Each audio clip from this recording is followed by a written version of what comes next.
Who is the captain of the 49ers ship right now? Is it John Lynch, Kyle Shanahan, Jed York, Jimmy Garoppolo, Deebo Samuel, Ross Dwelly? Who would you say? So this is the thing that keeps me up at night, because we're always used to seeing a C on the captain, and we're always saying like, oh, this is the guy that no matter what, through thick and thin, is going to be delivering us with some sort of confidence, some sort of, hey, trust the process. I'm still not certain, Grant. I'm still not certain of who the captain is. Is it Jed? Let's start at the top. Is it Jed, who typically, ownership, typically, leadership sets the tone from the top? And so great, Jed had some, terrible decisions during the Harbaugh time, kind of stayed a bit too in front of the team. Everyone said, hey, back off, Jed. So he backed off. Wonderful. Thank you. Yeah. But now you go to the next level and say, okay, great. We've handed the keys to our ship, the Niners, over to Shanahan and Lynch. Wonderful. They came in with so much promise.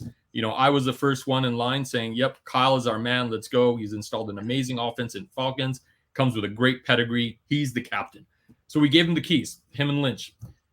Now, 5 years in, you got to ponder, are they doing the right things to be the true captains of this ship?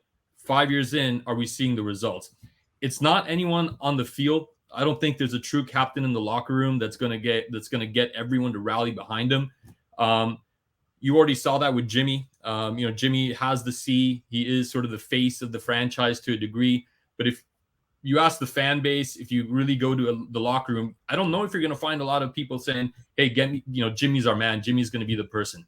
So this, to me, is one of the fundamental problems that we have. And the more I thought about it during the bye week, the more it makes sense, is we don't have a captain of the ship, a true captain that's going to say, I am going to take you to the promised land. Come with me. Here's my strategy. Here's my game plan. Let me put my vision board up and let me get you there. So I think that's the fundamental problem. I think it has to start from the top. Jed has to be sort of the captain to a degree in the background. He has to set the tone of what he wants out of the franchise, communicate that effectively to Kyle and Lynch, and then they have to make it happen. And I'm not seeing that. And that's why I asked the question of who is the captain of the ship. I'm taking polls offline, and you see the poll, it's like 25% everywhere. And that doesn't necessarily bring a lot of confidence in me or for me to say, yep, we have a clear leader. Right. Like Jed has sort of just abdicated responsibility. He did too much in the Harbaugh years. He took a lot of flack, and he's like, all right, I hired hired John and Kyle, and I'm out. Like, you won't hear from me anymore. And I'm going to just keep extending them and try to create the impression that we have like a good football culture here that can consistently win. But that's not what has happened. They've had one winning season. And when John Lynch or Kyle Shanahan are talking in the media right now about why in year 5 they're not winning, they talk about execution. And again, it's like no one is saying this is something I can fix. Yep. This is something I'm going to do. It's like, well, if these few players is just executed, like, okay, well, how are you going to get them to execute? But why do we think you're going to – they sound like a team that's kind of passing around responsibility. It totally is. And, the passing of that baton, or not even the baton, it's accountability. Like, you have to have accountability, right? And you expect the leadership to have that accountability. Deebo Samuel isn't going to say, hey, I'm WR1, give me the responsibility, I'm going to carry the rock. Yeah, put it on me if we lose the game. I didn't break enough tackles. Right. I mean, you're not going to get that. But you have to have. This is in life, in corporate America, in government. You have to have leadership at the top, take accountability, and say, look, we're going to execute based on X, and X has to be that strategy. This is the plan. Now, this is the plan. I thought we had a plan, Grant. I thought we had a plan. I thought we had hey, we are a run-first offense. We were going to get running backs that are going to fit our mold, and we were going to execute to that plan. Trading up to number 3 indicated someone with a strong plan. Like, oh, these guys have conviction. Wow. Hold up. You got an offensive lineman to open up holes for you. You got a running back that was supposedly should have been maybe picked a little bit lower down in the ranks, but you got him. Okay, great. So that means you don't maybe Raheem is not the guy for the next 2-3 years because of his injury status. Great call. Love the call. Go out and get a running back. Yeah. But where's the plan then? Stick to the plan. You just pivoted 180 in May. For no reason. and you're like surprised that you're 2-3. That's what happens. Yeah. You need to have a coherent plan. It's like the beginning of Lord of the Rings. Okay, we're gonna take the ring to Mordor. How are we gonna get there? Well, we're gonna go over here first, and then we might double back. No, you gotta actually have a plan and then follow through. And Kyle Shanahan's like, well, I said John had the map. I don't know what to tell you.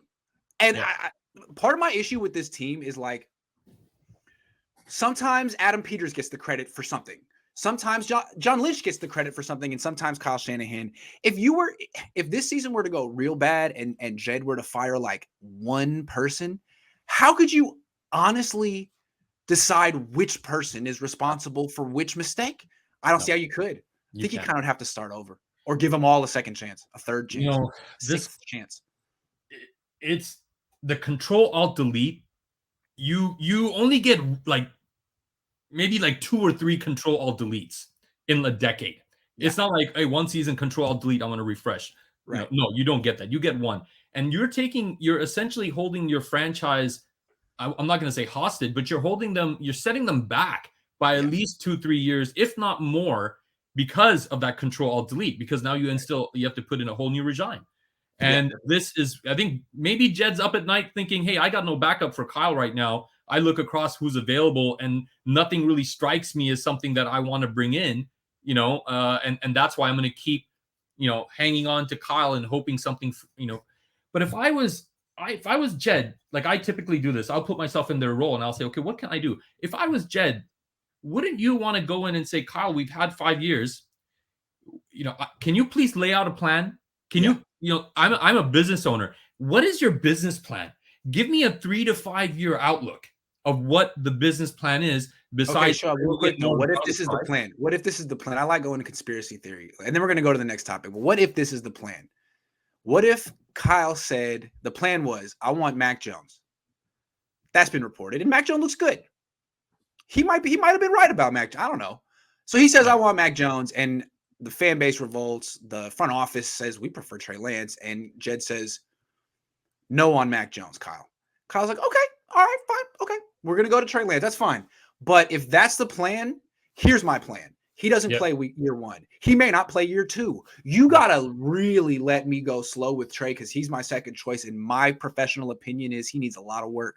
And maybe Jed said, all right. And what we're seeing is a guy who has like a wink, wink, nod, nod. You're going to be here for a while, no matter what. I don't know. What do you think? No. I mean, conspiracy. That would be a big mistake on Jed's part, right? That would be a huge mistake. Huge mistake On Jed's part. And conspiracy theories aside, and we'll probably touch upon this a little bit later. Conspiracy theories aside, as a coach, as a person who was hired to be the offensive guru of your generation, like this is what he came in with. That was his credential, right? Right. It was like Kanye West in rap and him in football. Like he was the Kanye West of the NFL. He was innovative. He was touted as someone who can revive Matt Ryan's career. He had only one real Hoff in Julio Jones. He made it work. Thank you so much. Here's your resume. You got it. Yeah. But if you're coming in with that and you're telling me, even if you didn't get the guy you wanted, even if you didn't get Mac Jones, and Mac Jones he's a great game manager and he's playing it through. Yeah. What's the upside there anyway? Like whatever, dude. You missed on Mac Jones. I got Mac Jones in fantasy. He's waiting to get his start in my fantasy team. His passer rating is 1 point higher than Trey Lance's right now, and Lance can run. So I mean, look at it. Exactly. Yeah. So even if you wanted to get Mac Jones and you didn't, but as an offensive guru, you would be like, okay, cool. I didn't get the man I wanted, but I can work with this guy. I know what because I'm great.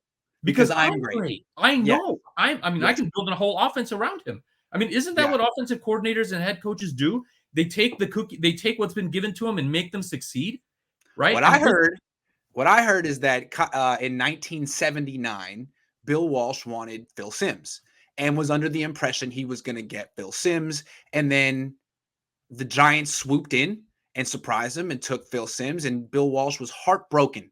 And someone in the organization went to Notre Dame and was like, "Hey, man, this guy Joe in the third, you might." And Bill made it freaking work because he was the greatest. And Joe was great too.